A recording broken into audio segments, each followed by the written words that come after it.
Assalamualaikum warahmatullahi wabarakatuh.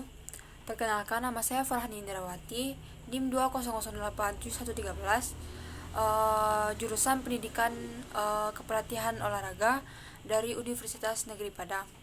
Jadi di sini saya akan menjelaskan apa itu sistem saraf.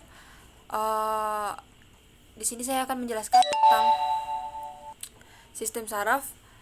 Sistem saraf tersusun oleh berjuta-juta sel saraf yang mempunyai bentuk bervariasi. Sistem ini meliputi sistem saraf pusat dan sistem saraf tepi. Sistem saraf merupakan salah satu sistem koordinasi yang bertugas menyampaikan rangsangan dari reseptor untuk dideteksi dan direspon oleh tubuh. Sistem saraf memungkinkan makhluk hidup tanggap dengan cepat terhadap perubahan-perubahan yang terjadi di lingkungan luar maupun di dalam. Sistem saraf terdiri dari jutaan sel, seperti neuron. Fungsinya adalah mengirimkan pesan impuls yang berupa rangsang atau tanggapan. Selanjutnya itu ada 3 komponen yang dimiliki oleh sistem saraf, yaitu reseptor. Yang pertama itu ada reseptor. Reseptor adalah alat penerima rangsangan atau impuls pada tubuh kita. Yang bertindak sebagai reseptor adalah organ indera. Dan yang kedua itu ada penghantar impuls, dilakukan oleh saraf itu sendiri. Saraf tersusun dari berkas serabut penghubung akson. Pada serabut penghubung terdapat sel-sel khusus yang memanjang dan meluas. Sel saraf disebut juga dengan neuron. Yang terakhir ini ada efektor. Efektor adalah bagian yang menanggapi rangsangan yang telah diantarkan oleh penghantar impuls. Efektor yang paling penting pada manusia adalah otot dan kelenjar. Lanjut ke sel saraf. Sel saraf atau neuron. Sistem saraf terdiri atas sel-sel saraf yang disebut neuron. Neuron bergabung membentuk suatu jaringan untuk mengantarkan impuls rangsangan. Satu sel saraf tersusun dari badan sel, dendrit, dan akson. Ini contoh gambar dari sel saraf. Yang pertama itu ada badan sel. Badan sel saraf merupakan bagian yang paling besar dari sel saraf. Badan sel saraf berfungsi untuk menerima rangsangan dari dendrit dan meneruskannya ke akson. Pada badan sel saraf terdapat inti sel, sitoplasma, mitokondria, sentrosom, badan Golgi, lisosom, dan badan nisel. Badan nisel merupakan kumpulan retikulum endoplasma, tempat transportasi sintesis protein. Yang kedua ini ada dendrit. Dendrit adalah serabut sel saraf pendek dan bercabang-cabang. Dendrit merupakan perluasan dari badan sel. Dendrit berfungsi untuk menerima dan menghantar rangsangan ke badan sel. Yang ketiga ini ada akson. Akson disebut neurit. Neurit adalah serabut sel saraf panjang yang merupakan penjuluran sitoplasma badan sel. Di dalam neurit terdapat benang-benang halus yang disebut neurofibril. Neurofibril dibungkus oleh beberapa lapis selaput mielin yang banyak mengandung zat lemak dan berfungsi untuk mempercepat jalannya rangsangan. Selanjutnya, selaput mielin tersebut dibungkus oleh sel-sel Schwann yang akan membentuk suatu jaringan yang dapat menyediakan makanan untuk neurit dan membantu pembentukan neurit. Lapisan mielin sebelah luar disebut neurilema yang melindungi akson dari kerusakan. Bagian neurit ada yang tidak dibungkus oleh lapisan mielin. Bagian ini disebut dengan nodus Renfield dan berfungsi mempercepat jalannya rangsangan.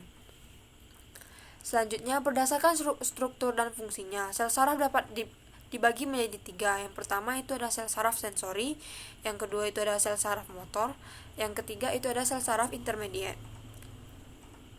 Selanjutnya itu ada impuls. Impuls adalah rangsangan atau pesan yang diterima oleh reseptor dari lingkungan luar, kemudian dibawa oleh neuron. Impuls dapat dikatakan sebagai serangkaian pusat elektrik yang menjalari serabut saraf. Berikut adalah contoh rangsangan. Yang pertama itu ada perubahan dari dinginnya menjadi panas. Yang kedua itu ada perubahan dari tidak ada tekanan pada kulit menjadi ada tekanan. Yang ketiga, berbagai macam aroma yang tercium oleh hidung. Yang keempat, suatu benda yang menarik perhatian. Yang kelima, suara bising. Dan yang keenam, rasa asam, rasa manis, dan pahit pada makanan.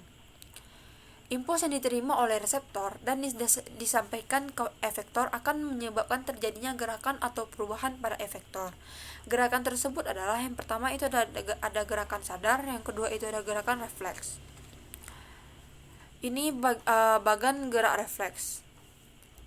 Itu ada quadriceps muskal dan greater, dan itu ada hamstring muskal.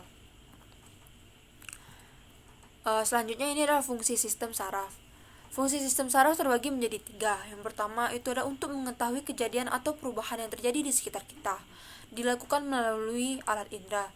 Dan yang kedua, mengendalikan tanggapan atau reaksi terhadap rangsangan yang terjadi pada tubuh kita. Yang ketiga, mengendalikan kerja organ-organ tubuh. Selanjutnya, klasifikasi sistem saraf. Susunan sistem saraf manusia tersusun dari sistem saraf pusat dan sistem saraf tepi. Sistem saraf pusat terdiri atas otak dan susum tulang belakang. Sedangkan sistem saraf tepi terdiri dari sistem saraf somatis dan sistem saraf otonom. Mempunyai 3 materi esensial, yaitu yang pertama badan sel yang membentuk bagian materi kelabu, yang kedua serabut saraf yang membentuk bagian materi putih, yang ketiga sel-sel neuroglia yaitu jaringan ikat yang terletak di antara sel-sel saraf di dalam sistem saraf pusat. Lanjut, sistem saraf pada manusia.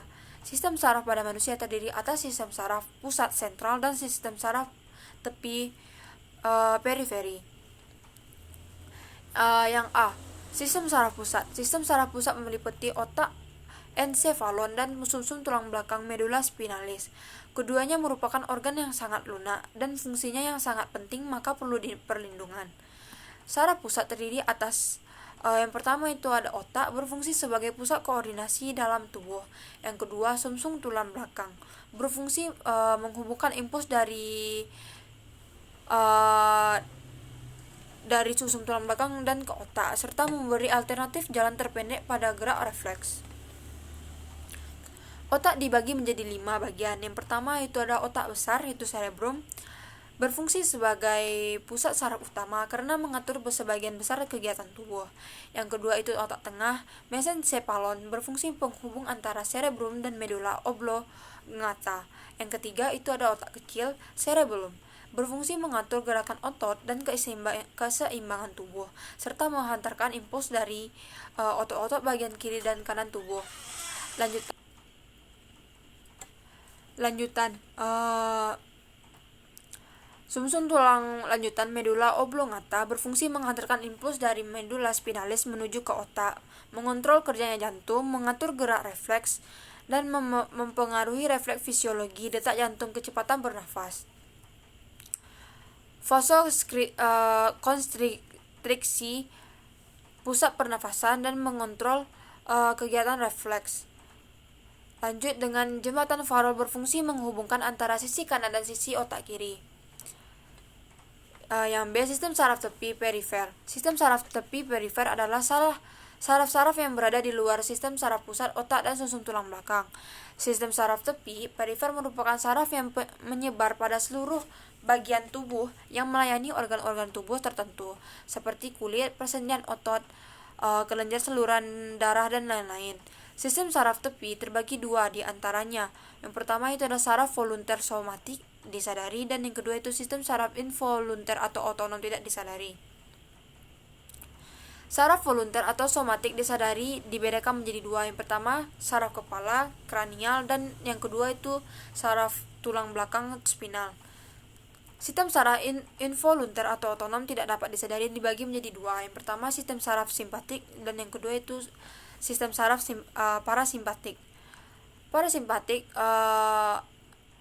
terbagi menjadi 6. Yang pertama itu mengecilkan pupil, yang kedua menstimulasi aliran ludah, yang ketiga memperlambat denyut jantung, yang keempat memperbesar bronkus, yang kelima menstimulasi sekresi kelenjar pencernaan, dan yang keenam mengurutkan kantung kemih. Simpatik terbagi menjadi 6 juga. Yang pertama itu memperbesar pupil, yang kedua itu menghambat aliran ludah, yang ketiga mempercepat denyut jantung, yang keempat mengecilkan bronkus, yang kelima menghambat sekresi kelenjar pencernaan, dan yang terakhir menghambat kontraksi kandung kemih. Selanjutnya ini adalah mekanisme penghantar impuls. Impuls dapat diantarkan melalui beberapa cara, di antaranya melalui sel saraf dan sinapsis. Yang pertama itu penghantar impuls melalui sel saraf. Penghantar impuls baik yang berupa rangsangan ataupun tanggapan melalui serabut saraf atau akson dapat terjadi karena adanya perbedaan potensial listrik antara bagian luar dan bagian dalam sel. Pada waktu sel saraf beristirahat, kutub positif terdapat di bagian luar dan kutub negatif terdapat di bagian dalam. Dapat diperkirakan bahwa rangsangan stimulus pada indera menyebabkan terjadinya pembalikan perbedaan potensial listrik sesaat. Perubahan potensial ini, depolarisasi, terjadi berurutan sepanjang serabut saraf. Kecepatan perjalanan gelombang perbedaan potensial bervariasi antara 1 sampai dengan 120 per detik, tergantung pada diameter akson dan ada atau tidaknya selubung mielin. Bila impuls telah lewat, maka untuk sementara serabut saraf tidak dapat dilalui oleh impuls. Karena terjadinya perubahan potensial kembali seperti semula. Potensial istirahat untuk dapat berfungsi kembali diperlukan waktu 1/500 sampai 1/1000 detik. Selanjutnya ini ada penghantar impuls melalui sinapsis. Titik tentu antara terminal akson salah satu neuron dengan neuron lain dinamakan sinapsis. Setiap terminal akson membengkak membentuk tonjolan sinapsis. Di dalam sinapsis, tonjolan sinapsis terdapat struktur kumpulan membran kecil berisi neurotransmitter yang tersebut vesikulas sinapsis. Neuron yang berakhir pada tonjolan sinapsis disebut juga dengan neuroprasinapsis. Membran ujung dendrit dari sel berikutnya yang membentuk sinapsis disebut dengan postsinapsis. Selanjutnya ada sistem gerak. Gerak merupakan pola koordinasi yang sangat sederhana untuk menjelaskan penghantar impuls oleh saraf. Gerak pada umumnya terjadi secara sadar, namun ada pula gerak yang terjadi tidak sadar, yaitu gerak refleks. Impuls pada gerakan sadar melalui jalan panjang, yaitu dari reseptor ke saraf sensori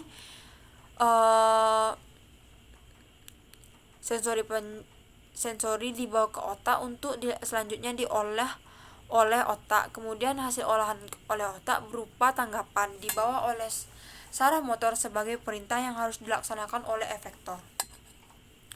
Mekanisme sensorik. Reseptor sensorik berperan untuk mentraduksi stimulus lingkungan menjadi impuls saraf. Reseptor yang dapat diklasifikasikan berdasarkan sumber stimulus yang mempengaruhi ujung reseptor, jenis sensasi yang terdapat, terdeteksi reseptor, distribusi reseptor, dan ada yang atau tidaknya lapisan pada ujung reseptor. Sumber alokasi ini terbagi menjadi 3. Yang pertama itu ada eksteroreseptor, yang kedua proprioreseptor, yang ketiga itu ada enteroreseptor. Lanjut, distribusi reseptor terbagi menjadi 2. Yang pertama itu ada pengendaraan umum, yang kedua itu ada pengendaraan khusus. Dan ujung reseptor sensorik terbagi menjadi 2 juga. Yang pertama ada ujung saraf bebas, yang kedua ini ada ujung saraf berkapsul. Reseptor sensori tubuh terdiri atas yang pertama ada mekanoreseptor, yang kedua ada termoreseptor, yang ketiga nociceptor, yang keempat reseptor elektromagnet, yang kelima adalah kemoreseptor.